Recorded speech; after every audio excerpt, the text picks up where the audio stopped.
In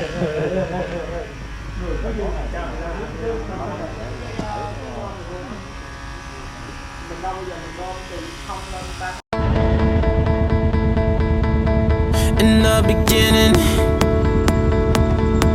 I never thought it would be you. When we were chilling, smiling in the photo booth, but we got closer. So you were eating off my spoon, you're coming over, and we would talk all afternoon.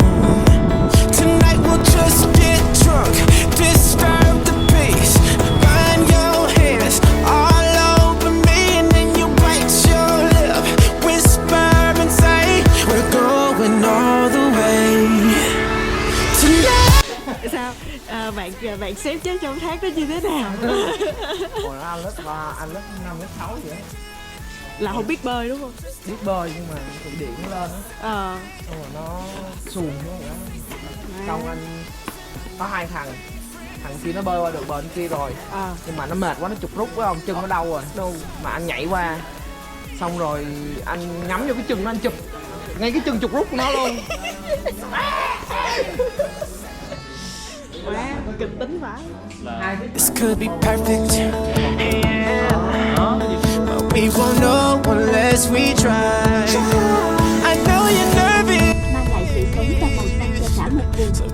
Thác Liliang mang ý nghĩa tâm linh sâu sắc đối với người dân vùng này. Let's get drunk, disturb the peace, find your hands all over me, and then you bite your lip, whisper and say we're going all the way tonight. Take me to the other side. Em ơi, đừng. Just take me to the other side.